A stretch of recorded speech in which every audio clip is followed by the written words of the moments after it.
नमस्कार दोस्तों, स्वागत है आपका अपने इस YouTube चैनल में।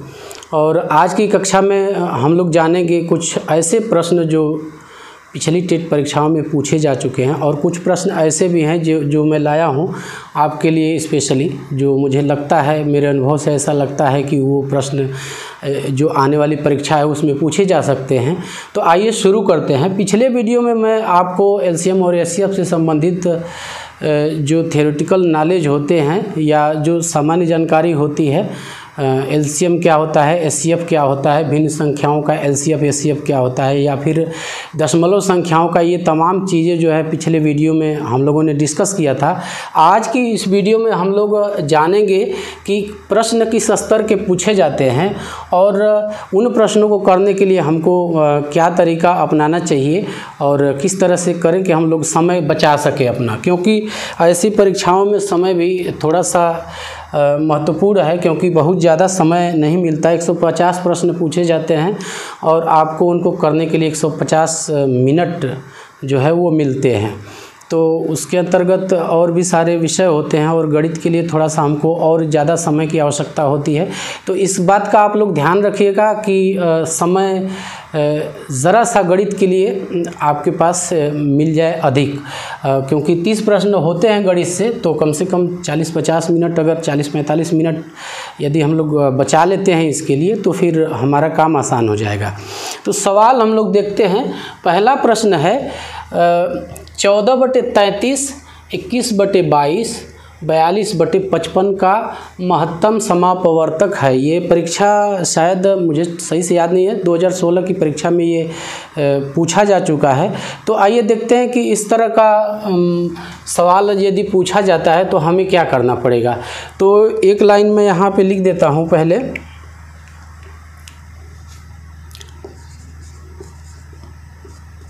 अब इसको करना बहुत ही आसान है, बहुत ज़्यादा हमको नहीं करना है। और पिछली जो क्लास थी उसमें मैंने आपसे शेयर किया था कि भिन्न संख्याओं का एलसीएम और एचसीएफ कैसे निकालते हैं। तो उसको निकालने के लिए हमको एक सूत्र का, एक फार्मूले का प्रयोग करना पड़ेगा। वो फार्मूला है, चूँकि महत्तम पूछ रहा है तो हमको ऐसी संख्याओं के महत्तम समापवर्तक निकालने के लिए अंशों का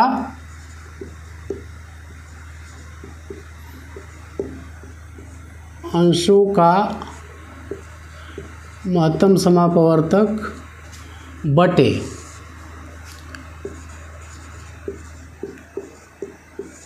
हरों का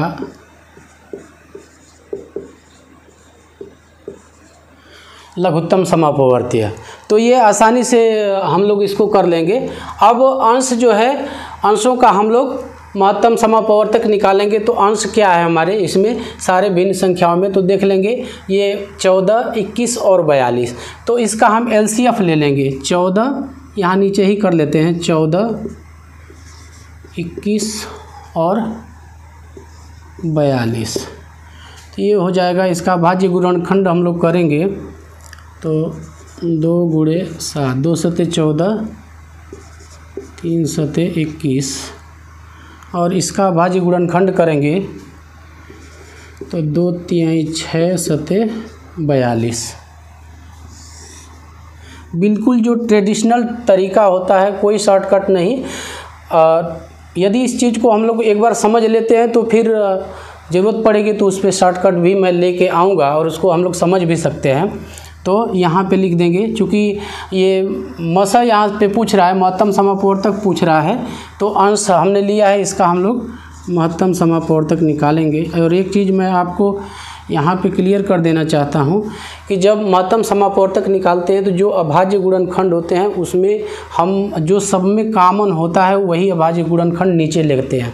तो यहाँ पे हम लोग देख रहे हैं कि 7 जो है यहाँ भी है, यहाँ भी है और यहाँ भी है, यानी हमारा महत्तम समापवर्तक कितना आ जाएगा, 7 आ जाएगा। तो महत्तम समापवर्तक तो हमने निकाल लिया। अब हर जो है इसके, इनका हमको लघुत्तम समापवर्ती निकालना पड़ेगा। तो हर क्या क्या है, ये है 33 है, 33 के बाद 22 है और 55। इनका भी हम प्राइम फैक्टराइजेशन करेंगे तो इसमें हो जाएगा 3 × 11 ये 2 गुणे 11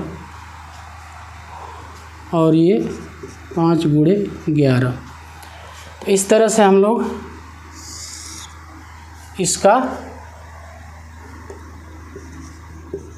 लघुत्तम समापवर्ती निकाल लेंगे।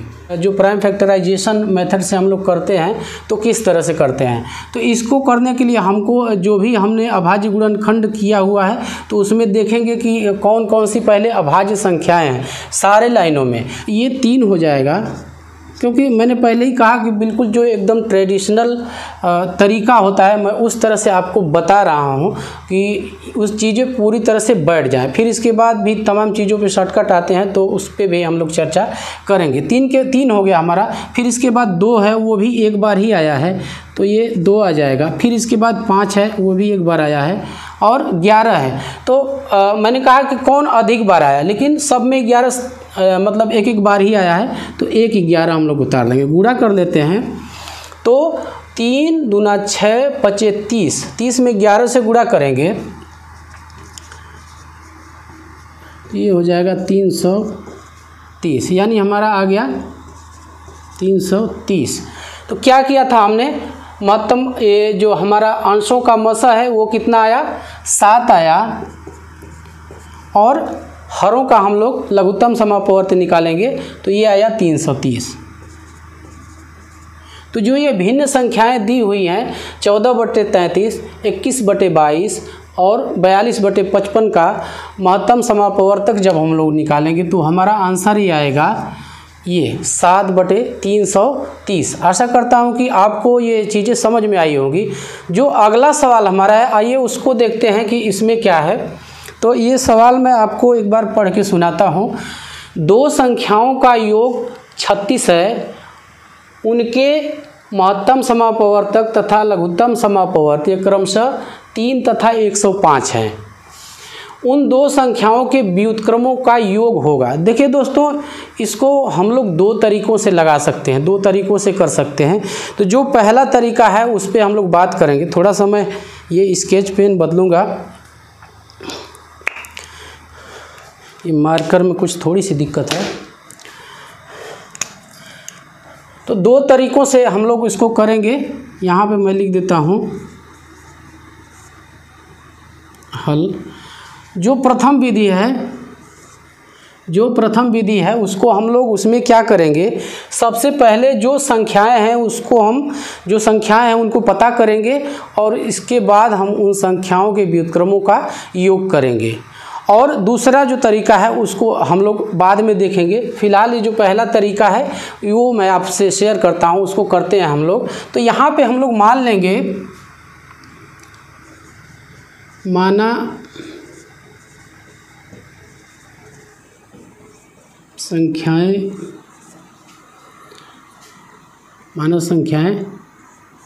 x तथा y हैं। अब ये हमने मान लिया कि संख्याएं x और y हैं। अब जिस तरह से प्रश्न में दिया हुआ है उसके आधार पे हम कुछ इक्वेशन बनाएंगे, समीकरण बनाएंगे और उसके आधार पे सवाल को हल करेंगे। तो देखते हैं, पहला जो हम यहाँ पे लिख देते हैं प्रश्नानुसार।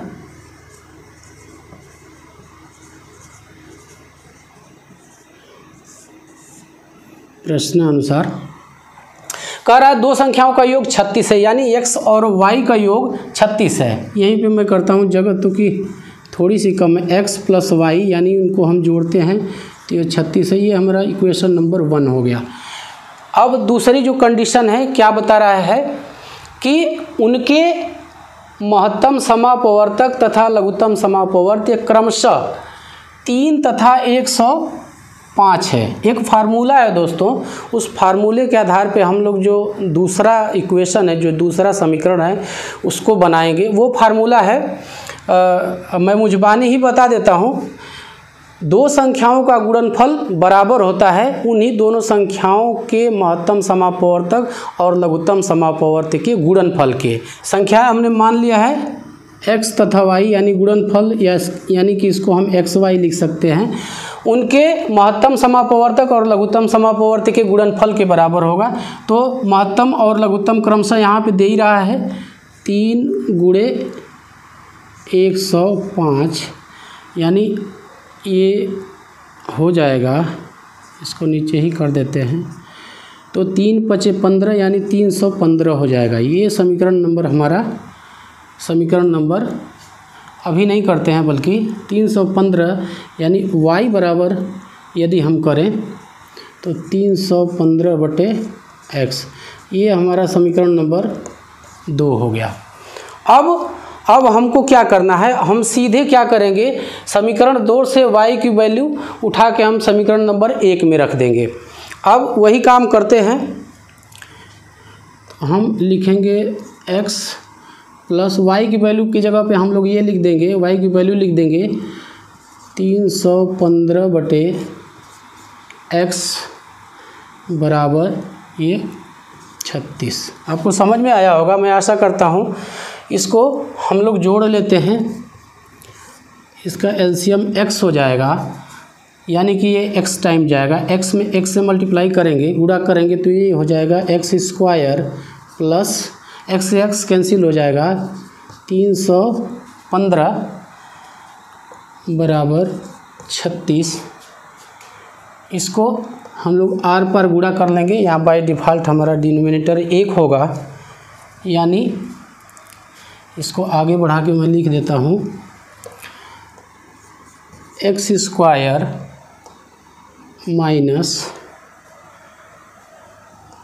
x² प्लस 315 बराबर 36x। इसको हम लोग पक्षांतर कर लेंगे तो ये बन जाएगा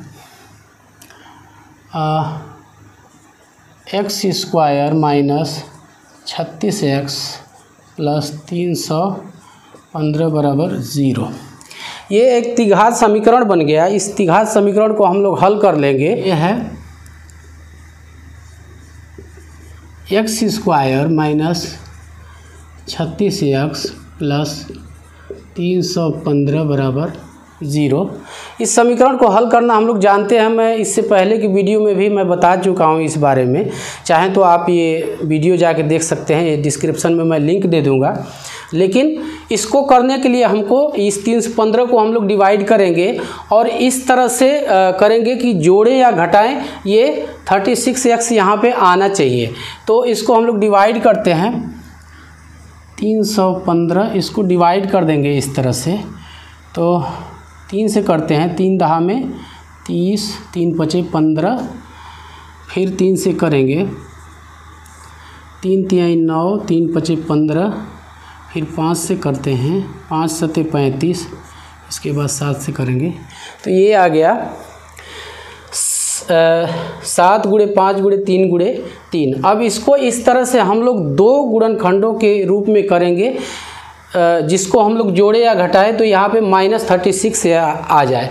तो इसके लिए हम लोग करेंगे, इसको देखते हैं, 7 पचे 35, 3 तिहाई 9, ऐसे नहीं होगा, 7 तिहां 21 ऐसे हो जाएगा, 7 तिहां 21 और 5 तिहाई 15, यानी 21 और 15 को हम लोग जोड़ेंगे तो 36 आ जाएगा।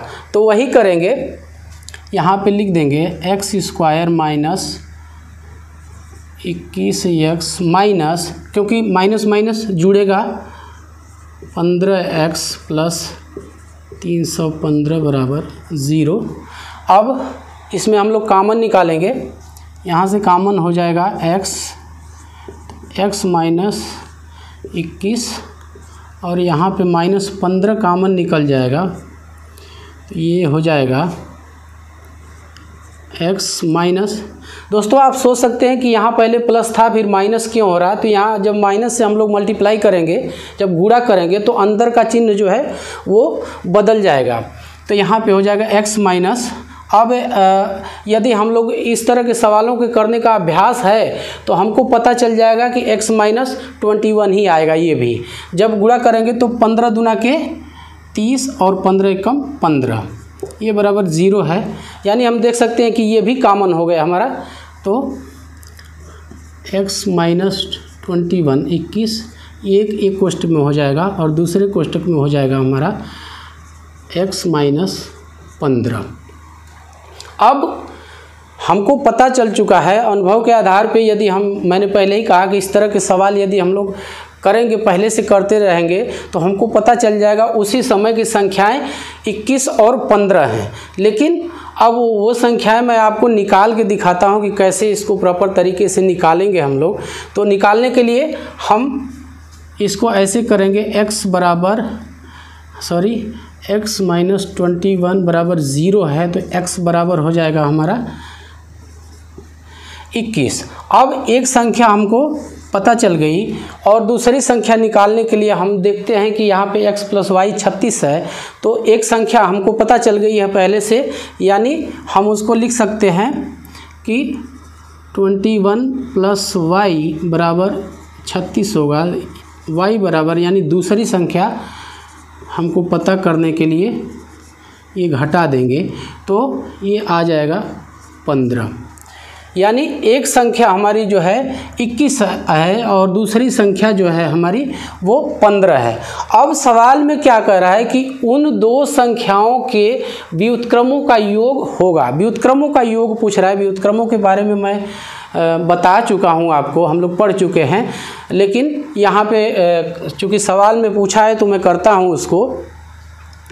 अब किसी संख्या का व्युत्क्रम करने के लिए हमको उस संख्या को उल्टा करना होता है। अंश की जगह हर और हर की जगह अंश हम लोग लिख देते हैं, और तो उसी तरह से हम लोग करते हैं। संख्या हमको पता है, तो यानी 21 का व्युत्क्रम हमको करना होगा। तो हम जानते हैं कि बाय डिफ़ॉल्ट जो हर होता है वो 1 होता है। इसका उल्टा हम लोग करेंगे तो ये हो जाएगा 1/21, और चूँकि योग पूछ रहा है तो हम लोग प्लस का निशान लगाएंगे और प्लस 1/15।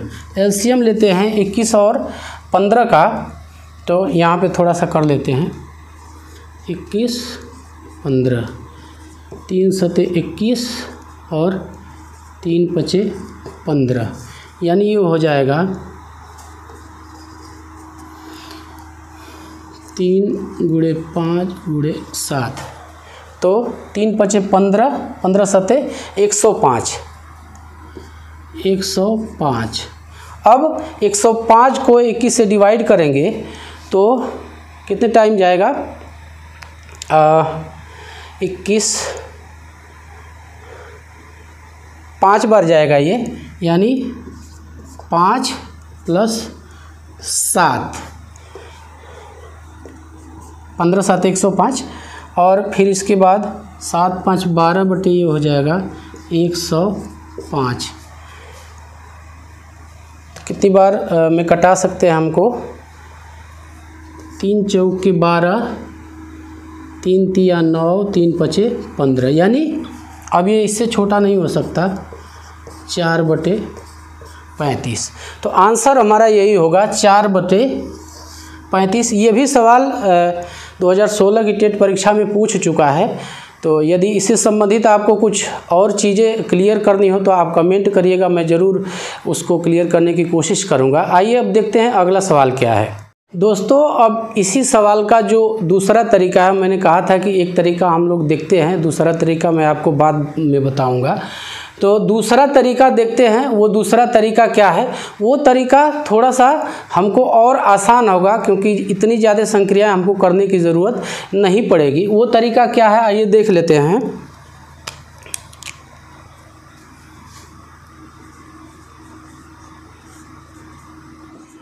यहाँ भी हमने जो पहले मान लिया था कि संख्याएं x तथा y हैं, तो उसी तरह से हम यहाँ भी मान लेंगे कि संख्याएं x तथा y हैं। माना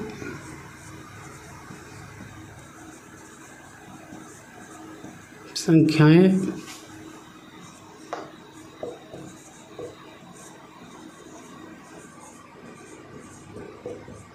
मान लेते हैं संख्याएं x तथा y हैं। अब हम लोग क्या करेंगे, अब ये संख्याएं ही हैं, जब हमने इनको पहले से मान लिया तो ये संख्याएं हैं, इन्हीं का हम लोग व्युत्क्रम कर देंगे सबसे पहले। तो पहली संख्या x है तो इसका व्युत्क्रम हो जाएगा 1/x, और चूँकि योग करना है हमको तो प्लस कर देंगे यहाँ। और दूसरी संख्या हमारी y है तो इसका व्युत्क्रम हो जाएगा वाई। चूँकि ये व्युत्क्रमों का योग ही पूछ रहा है तो हम पहले ही उनका व्युत्क्रम करके योग कर लेंगे और फिर उस तरह की वैल्यू प्राप्त करने की कोशिश करेंगे जिससे कि हमको व्युत्क्रम का योग मिल जाए। तो यहाँ एलसीएम लेंगे इसका हम लोग, तो ये हो जाएगा एक्स वाई, यहाँ एक्स एक्स से कैंसिल हो जाएगा, यानी वाई प्लस, यहाँ वाई से वाई कैंसिल होगा, एक्स, यानी इसको हम लोग लिख सकते हैं एक्स प्लस वाई बटे एक्स वाई। यहाँ एक चीज़ ध्यान देने की है कि जो ये y प्लस एक्स को x प्लस वाई मैंने लिख दिया है, तो ये जो क्रम विनिमय नियम होता है, जब पूर्ण संख्याओं का हम लोग नियम पढ़ रहे थे तो वहाँ हमने देखा था कि यदि संख्याओं का क्रम बदल दें योगफल और गुणनफल की कंडीशन में तो उनके मान में कोई अंतर नहीं होता है। यानी 3 प्लस 4 कहें या 4 प्लस 3 कहें, दोनों ही स्थितियों में हमारा उत्तर जो आएगा वो साथ ही होगा। तो उसी के आधार पे हमने सुविधा के लिए x प्लस वाई कर दिया है इसको। अब ये तो हमारा हो गया, ये एक तरह से इक्वेशन के रूप में हमारा हो गया ये संख्याओं के व्युत्क्रमों का योग। अब दूसरा स्टेप जो हमको क्या करना है यहाँ पे, कि यहाँ देख रहे हैं हम लोग कि x प्लस वाई यानी दो संख्याएं हैं उनका जो योग है वो 36 है। यानी हम लोग लिख सकते हैं, इसको यहीं पे छोड़ते हैं अब, तो x प्लस वाई बराबर कितना है 36 है। यानी x प्लस वाई हमें मिल चुका है, कितना है वो है 36। अब हमें चाहिए एक्स वाई, तो इसके लिए क्या करना होगा, एक सूत्र है, एक फार्मूला होता है कि दो संख्याओं का गुणनफल बराबर होता है उनके एलसीएम और एचसीएफ के गुणनफल के। यानी दो संख्याओं का गुणनफल, यानी ये दो संख्याएं एक्स वाई, तो ये एक्स वाई कर सकते हैं इसको, एक्स वाई बराबर हो जाएगा उनके लघुत्तम समापवर्ती और महत्तम समापवर्तक के गुणनफल के बराबर होता है। 3 उनका मस है यानी महत्तम समापवर्तक और 105 जो है वो एलसीएम है।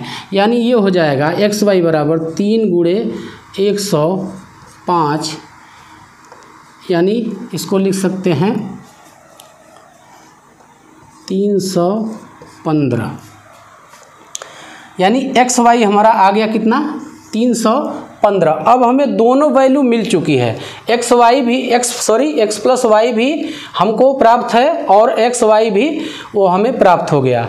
और संख्याओं के व्युत्क्रम के लिए जो हमने ये वेरिएबल्स अपना निकाला था वो एक्स प्लस वाई और एक्स वाई है, तो वो वैल्यू आसानी से हम यहाँ पे यहीं पे रख देंगे, हमको संख्याएं पता करने की ज़रूरत नहीं पड़ेगी। अब देखिए ये एक्स प्लस वाई कितना हमारा है, इसको मिटा देते हैं, x प्लस वाई है 36, सॉरी ये स्केच में कुछ, x प्लस वाई हमारा 36 है और एक्स वाई है 315। इसको डिवाइड करते हैं, कितने से ये डिवाइड हो जाएगा, तो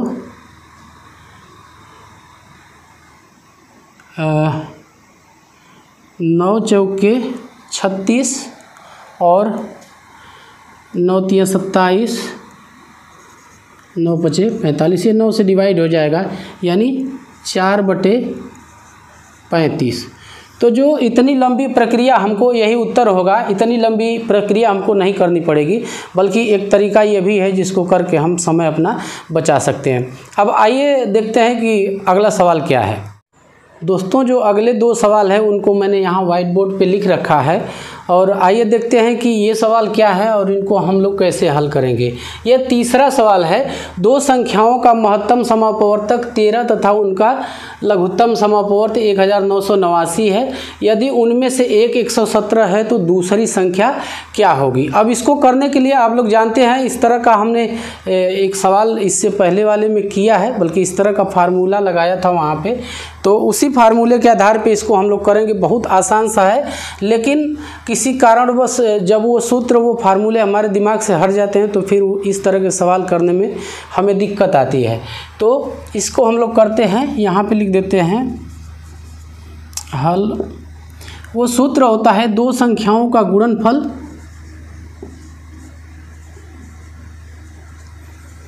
दो संख्याओं का गुणनफल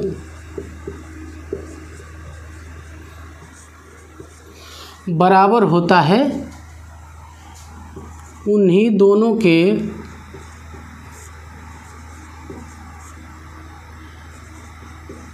लसअ गुणे मसअ के, यानी दो संख्याओं का गुणनफल उनके लघुत्तम समापवर्ती और महत्तम समापवर्ती के गुणनफल के बराबर होता है। अब इसी आधार पे हम लोग देखते हैं कि इस सवाल को हम लोग कैसे हल करेंगे।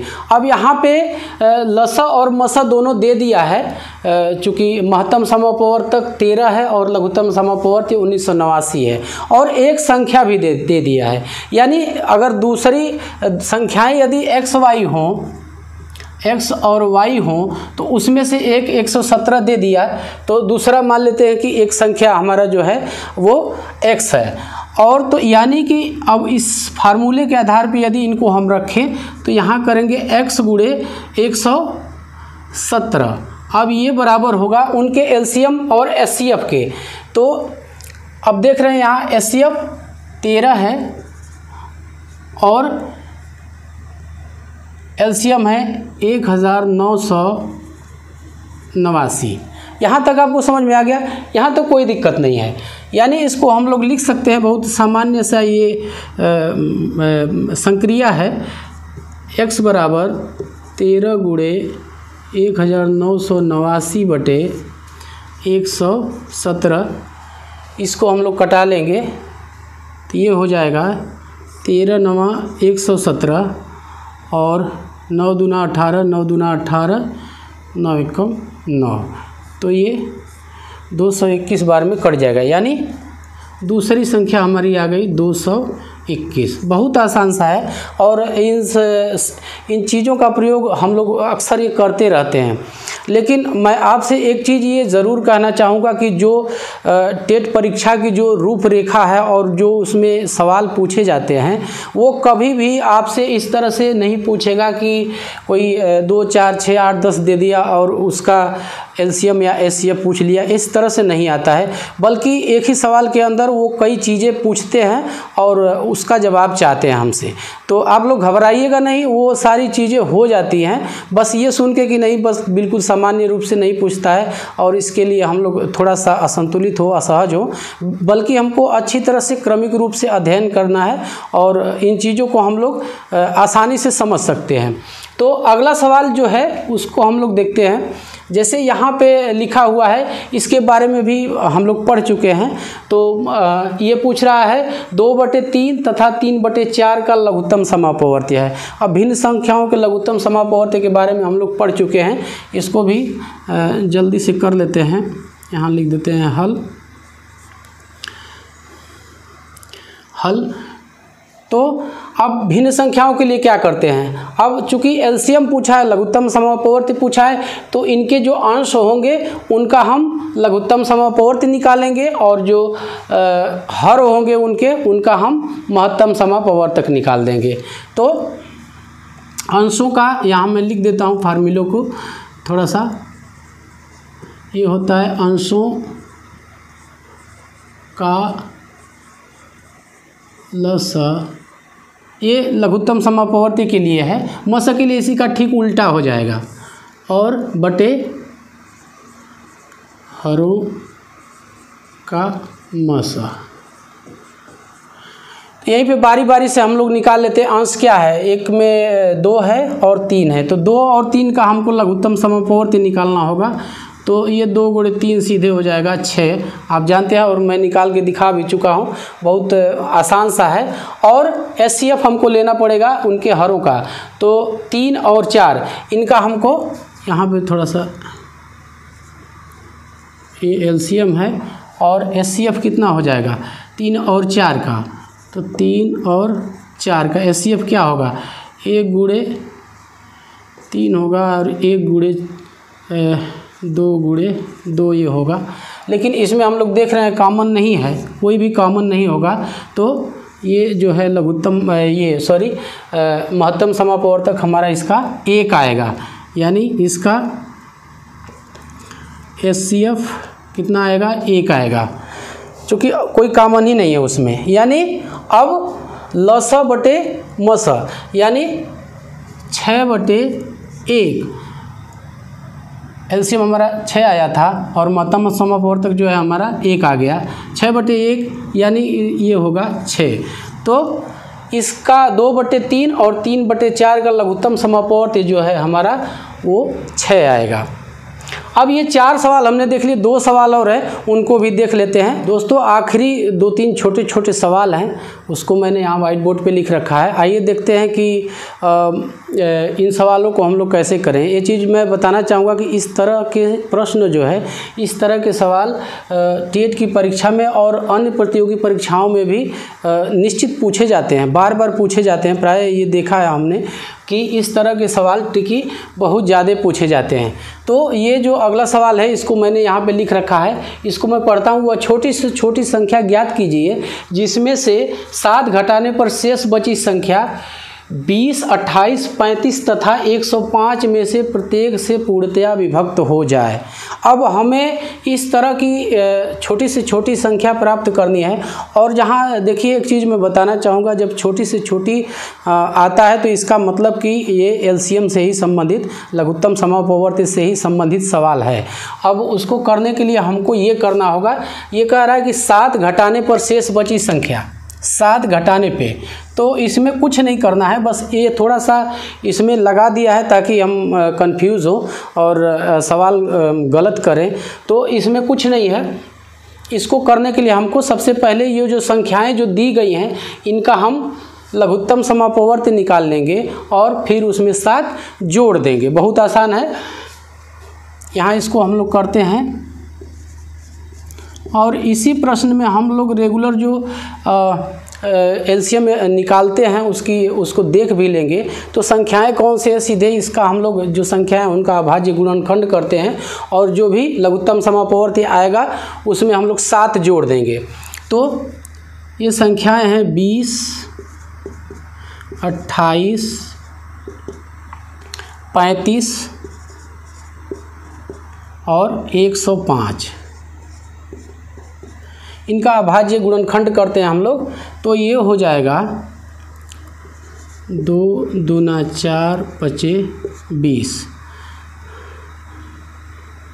28 है तो ये हो जाएगा 2 दूना 4 सते 28 और ये हो जाएगा 5 गुणे 7 यानी 5 सते 35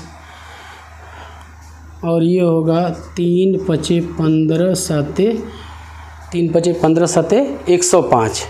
तो ये हमने कर लिया इनका प्राइम फैक्टराइजेशन। अब यहाँ लिख देंगे लघुत्तम समापवर्त्य। देखिए यहाँ पे एक चीज़ हम लोग दोस्तों समझ लेते हैं, क्योंकि अक्सर हम लोग गलत कर जाते हैं और गलत होने का बस एकमात्र कारण यही होता है कि प्रैक्टिस हम लोग छोड़ देते हैं।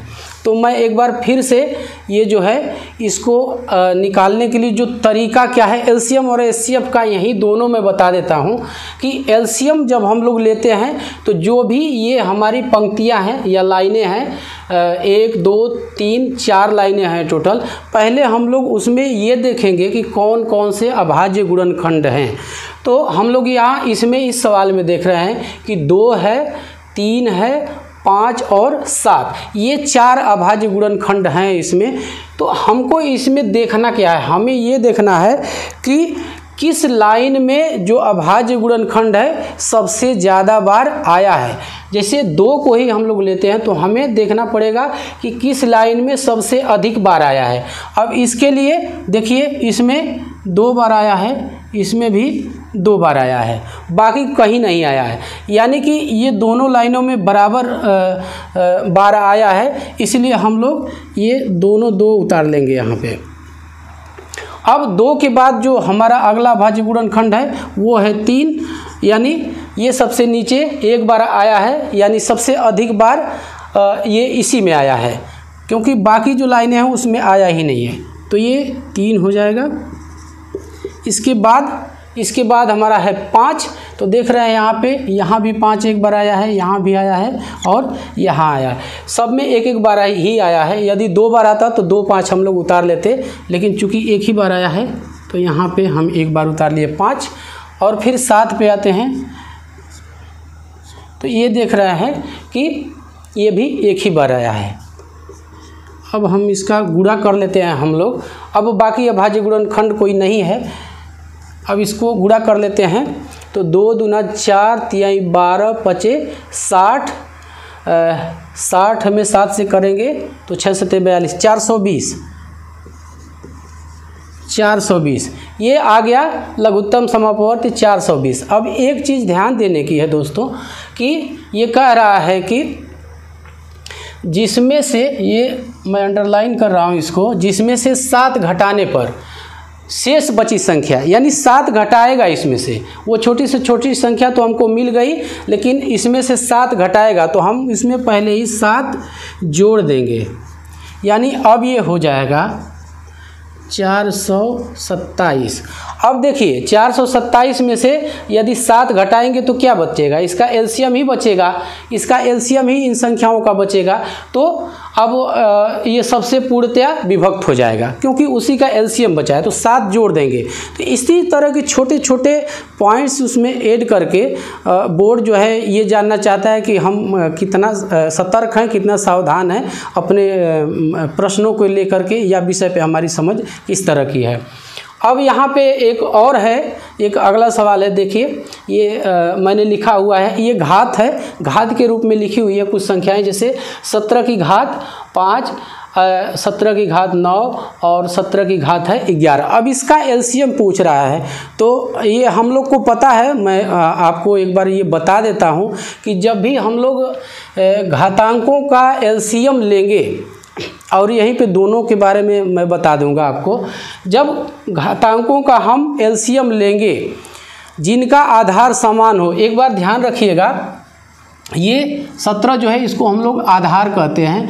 यदि आधार बराबर है सारी संख्याओं का, जो घातांक है, घातांक संख्याओं के यदि आधार बराबर हैं तो जो सबसे बड़ी घात वाली संख्या होगी, जो सबसे बड़ी घात वाली संख्या होगी वही होगी उन संख्याओं का एलसीएम।